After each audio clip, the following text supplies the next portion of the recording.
Mayon Volcano is still erupting after weeks, and what is unfolding right now on the Philippines' most dangerous volcano is triggering alarm levels not seen in more than a decade. For over 40 days, the mountain has refused to calm. Lava continues to move, ash continues to rise, and entire communities have been pushed out of its shadow. More than 80,000 people have now fled their homes. Villages sit silent, frozen in time beneath a volcano that shows no sign of backing down. But it's not just the evacuation that has scientists on edge, it's the data. New measurements from Mayon are shattering records that have held for 15 years. Each day, 5,503 tons of sulfur dioxide are pouring out of the crater, day after day. No pause, no decline. That level of gas release is not normal volcanic behavior. It marks the highest sulfur output recorded here in over a decade. And this is where concern turns into fear. Such massive sulfur dioxide emissions are a clear signal of fresh magma rising rapidly toward the surface, not cooling, not stalling, but accumulating. Pressure is building inside the volcano, not releasing. The system is being fed from below. What has volcanologists deeply unsettled is the pattern. The last time Mayon released sulfur dioxide at anything close to this level, it was not the end of an eruption cycle. It was the warning phase, just before a far more destructive event unfolded. And that raises the question no one near Mayon wants to answer yet. Is this eruption approaching its most dangerous stage, or has it only just begun? Nothing about Mayon's 2026 eruption fits the conventional script for minor volcanic unrest. Volcanoes can issue warnings, puffing ash, shaking loose the odd rock, then settling once more. That's the hope of every evacuee, the model every scientist searches the data for, the scenario every official prays will unfold. Yet, as the days have stretched into weeks, the signs only intensified. The earliest tremors went almost unnoticed, prompting little concern. When sulfur dioxide emissions first ticked above 195 tons per day, authorities took note but did not sound the alarm. Such values suggested a restive volcano, not an unleashed one. But the numbers insisted on movement. Each morning, monitors reported ever higher SO2 levels. By mid-January, the volcano was releasing over 1,000 tons daily, a figure that erased any sense of a manageable situation. Ash plumes darkened the sky, air quality dropped, and villagers began wearing masks against the unseen threat drifting over fields and rivers. On the 29th day, the data became more than numbers. 5,503 tons of sulfur dioxide was not a mere spike, but the new average, the highest daily level in 15 years. Detectors that once tracked background noise now sounded urgent warnings, and scientists at the Philippine Institute of Volcanology and Seismology, PHIVOLCS, had little choice but to watch as the readings far exceeded previous records. Within a week, the daily average leaped again, reaching 6,569 tons, a running monthly mean that seemed indifferent to rain or wind, to hope or preparation. The curve only climbed. Under Mayon's slopes, something fundamental was changing in surges, not slow shifts. SO2 is not just an academic metric. In volcanology, sulfur dioxide is the clearest voice of rising magma, a signal that molten rock, charged with gas, is pressing closer to the surface and releasing its pressure through the volcano's open throat. Persistent, elevated SO2 levels indicate a system with an abundant supply of fresh magma, a system that is not settling down. For residents, the implications are painfully real. The last period of comparable sulfur emissions coincided with eruptions that erased towns and upended lives. The numbers now tell a simple story. Mayon is drawing new strength from below, and there is no sign yet that it is exhausting itself. If records that stood for 15 years have been surpassed so quickly, what limits remain?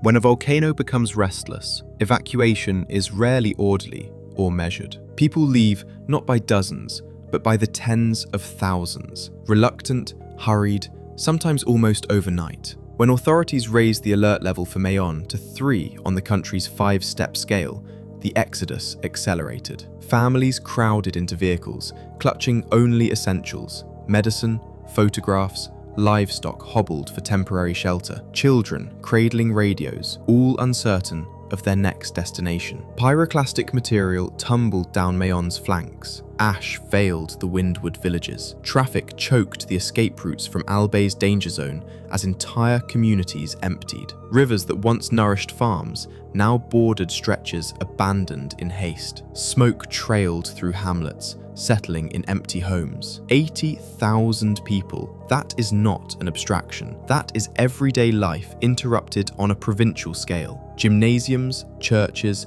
and temporary shelters strained well past their designed capacities. At the Tobacco City Sports Complex, 2,100 evacuees filled a space built for 800, their footsteps echoing on concrete floors, their stories condensed into restless nights. Each person is a world upended. Rosa Martinez, 67, packed her husband's death certificate and a faded photo of her children's baptism while her carabao waited outside, scheduled for transfer to livestock shelter. 8-year-old Marco de la Cruz, his schooling on indefinite pause since January 6th, lies awake, listening to his mother for comfort as the volcano grumbles in the distance. Aid flows intermittently through packed thoroughfares, portable toilets, water trucks, emergency food packs. Dignity erodes with each day as overcrowding and anxiety become routine. The sharp smell of sulfur merges with the scent of so many huddled lives. The Department of Social Welfare and Development has distributed at least 45,000 food packs to meet growing needs in the largest shelters. Medical teams circulate, dealing with spikes in respiratory distress and other evacuation-related health issues. Yet there is no remedy for waiting, no easy answer for the mounting uncertainty or the hunger for normalcy. As sulfur emissions continue their relentless rise and the number of evacuees crosses 80,000, the question grows sharper. If this is not enough, just how many must flee before Mayon relents? Every day, the air near Mayon testifies to the invisible danger. The acrid bite of sulfur dioxide is inescapable, more smothering than even the clouds of ash. But what does it mean that SO2 emissions have shattered a 15-year record, reaching 5,503 tons at the daily peak? Sulfur dioxide is not a mere irritant. For scientists, it is the unmistakable signature of rising magma, the chemical declaration of a volcano's transformed state. As magma rises toward the surface, the decompression releases sulfur gases that escape first, hinting at the scale and depth of volcanic unrest. More SO2 is seldom good news. With daily levels sustained above 5,000 tons, the message is clear. A continuous supply of fresh magma is reaching shallow depths, with no geological cap yet in place to restrict its rise. High emissions do not herald relief. Rather, they suggest that the forces fueling the eruption remain vigorous. The effects ripple throughout the region. Sulfur dioxide, carried by wind, irritates eyes and lungs as far as 20 kilometers from Mayon's summit. Health facilities have documented several-fold increases in respiratory illnesses, children and seniors suffering the most. Asthma, bronchitis, and even less common respiratory ailments surge as masks and air filtration become daily necessities in the affected towns. Sulfur's harm is not constrained to human health. Combined with rain, it forms acid precipitation that scorches crops and damages soil. Farmers report young leaves wilting and vegetables shriveling within days. Livestock show signs of stress. Water sources must be carefully filtered, and monitoring for contaminants in drinking supplies is now routine. But most significant is the ongoing rise, a record not as a historical artifact, but as an active, dynamic threat. Remote spectrometers placed across Mayon's perimeter beam back hour-by-hour readings. Each rising trend, each new peak, increases the urgency among monitoring teams and raises the stakes for those still finding shelter. The greatest fear is that the air, the most basic necessity, becomes the warning that cannot be ignored. And yet, despite vigilant monitoring, the curve of emissions remains stubbornly, ominously high. At Mayon's summit, a lava dome is taking shape, an ever-growing plug of cooling rock, glowing weakly at night, but weighed down by mounting pressure. Every volcanic crisis builds a dome of this kind, Every dome is a delicate equilibrium, mass and heat against the gravitational pull and the chance of sudden failure. During this episode, satellite and ground measurements confirm steady, sometimes accelerating growth. The current dome's volume has surpassed 3.2 million cubic meters, bigger than that observed before notable dome collapses decades ago. Each influx of new magma lifts and distorts the summit, with tilt meters and GPS data indicating inflation, particularly along the eastern and southeastern sectors. The ground shifts upward, a visible hint that immense forces are building below. This is a situation mirrored in the volcano's past. In 1984, a slightly smaller dome, 2.8 million cubic meters, collapsed with little warning. The ensuing pyroclastic flows raced down Mayon slopes, destroying everything in a broad path for kilometers and forcing rapid evacuation. Now, as the dome grows larger and the mountain's upper reaches steadily inflate, officials and scientists race against time. The dome could hold for days or weeks more, but it could also collapse suddenly, sending superheated flows down slopes empty of people, but filled with crops, memories, and the remains of past communities. Checkpoints enforced by military and police ring the hazard zone. Inside, only those authorized for urgent work may remain. Outside, displaced residents wait and worry, while scientists debate the likelihood of rapid collapse versus slow decline. Each uplift in dome measurement sharpens the question: can the summit structure withstand the pressure, or does each new surge in magma bring the risk of a catastrophic release closer? The story of the eruption is not told in sulfur or seismic data alone. It plays out among the people, those whose routines, livelihoods, and histories are now suspended in uncertainty. For every figure, 80,000 displaced, 5,503 tons of sulfur, millions of cubic meters of lava, there are tens of thousands living the reality. Inside shelters, time is measured by the arrival of food or the lineup at the water truck. Healthcare teams move through crowded halls, attending to breathing difficulties and stress-induced ailments. Each day, the patience of evacuees is tested. One toilet for every 60 or more people, tired faces seeking rest on makeshift bedding, children's games echoing off concrete and steel. The economic loss climbs day by day. The Albay Provincial Agriculture Office puts crop losses at 127 million pesos in less than a month, a figure certain to increase as fields and plantations remain off-limits. Rice, coconuts, abaca, all are left to the mercy of ash and acid rain. Livestock await relocation, jostling in temporary pens, while farmers tally what they might not reclaim. Dignity is frayed by daily necessity. Even faith is tested. The rhythms of prayer, the rituals of community, are all interrupted or altered by forced distance and watchfulness. Questions of when can we return, when will the danger pass, receive no certain answer. Hundreds of schools are suspended, daily routines dissolved into a holding pattern. Older residents mourn the loss, not just of property, but of place. Ancestral land now inside a forbidden zone. Routines broken with no clear prospect of resumption. Mental health burdens rise as well. Local doctors and social workers register dramatic increases in anxiety, depression, and stress-related symptoms among children and adults. Waiting is a wound that does not heal quickly. As each day passes, the uncertainty is compounded. How long can these conditions persist? And how deep will the losses reach before relief arrives? In the face of natural disaster, government coordination becomes essential. The Philippine government's response has been rapid and all-encompassing.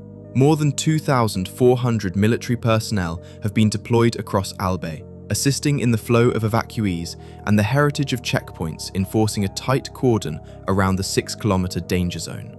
Governor Noel Rosal convenes daily meetings with disaster management officials, municipal leaders, and barangay representatives. Funds over 89 million pesos have been funneled to support relief efforts, with distributions of food, hygiene materials, medicines, and emergency shelter supports. Schools stand empty as authorities implement distance learning, a logistical feat in a region where mobile connectivity remains intermittent at best. Emergency workers continuously shuttle between communities, managing logistics and relocating livestock, Over 3,000 animals rescued so far. The Department of Agriculture records ballooning crop damage, already exceeding 180 million pesos. Meanwhile, flight routes into Legazpi City are adjusted to avoid volcanic plumes. Contingency plans for airport closure remain in place if activity steps up further. Along every highway, heavy equipment is staged, ready to clear ashfall or debris if Mayon's behavior worsens. For all their coordination, officials admit the limits. No amount of preparedness can fully mitigate an event of this scale. Planning stretches only between emergencies, and all response is dictated by the unknowns of Mayon's deep systems. From observation posts and office war rooms, PHIVOLCS scientists and government crisis managers contemplate possible futures. The first, hoped-for scenario. Sulfur dioxide levels decrease in the coming weeks, magma influx slows, the eruption peters out, and displaced families are allowed to return home gradually. Such a gentle conclusion has precedent, but every day of continued escalation makes it less likely. Second, conditions plateau, neither worsening nor improving significantly. Crisis becomes chronic, and communities remain in limbo for months. Schools stay closed, crops rot, aid persists, and people adapt to a protracted state of displacement. Third, the scenario everyone fears is the sudden collapse of the overgrown dome, unleashing pyroclastic flows too fast and deadly for anyone to escape. Past events serve as warnings. In 1984, such a collapse was deadly, and more recent history offers reinforcement of that threat. Overlaying these futures is the threat of Lahar. The annual monsoon could transform fresh ash and loose debris into mudflows that bury fields and clog rivers far downstream. The spectre of further harm looms well after volcanic emissions decrease. Science, thorough as it may be, can only outline probabilities, not timings. Will Mayon's patterns bend toward decline, or does greater violence yet await? As darkness falls over Albay, the orange glow at Mayon's summit can be seen for kilometers. Inside shelters, families wait, some for news, some for sleep, others for any sign of change from the monitoring stations perched on the volcano's flanks. Every sound and signal is scrutinized. Seismographs trace every tremor. GPS units measure every rise in the land. Teams of scientists work round the clock, passing sulfur readings and ground deformation, seeking any early clue to what the mountain may do next. For all the technology, the pattern of disaster and waiting is rooted in centuries of history. The soil that feeds the province is the same earth that, in moments, can force whole communities to start anew. Forced to leave the land they farmed for generations, many remain resolved. Safer ground may exist, but true home is only under Mayon's shadow. 80,000 evacuees recalibrate their futures by the day, wondering what remains when the mountain's energy abates. The shape that drew artists and writers for centuries is now a signal for flight, not admiration. The sulfur dioxide continues its silent warning. The lava dome's growth keeps the region on edge. And inside every story, of loss, of endurance, of adaptation, are the traces of a people waiting, always, for the mountain's verdict. For now, the world waits with them, watching the restless mountain, counting the days, and hoping the end to this ordeal is written soon, in numbers that finally trend downward.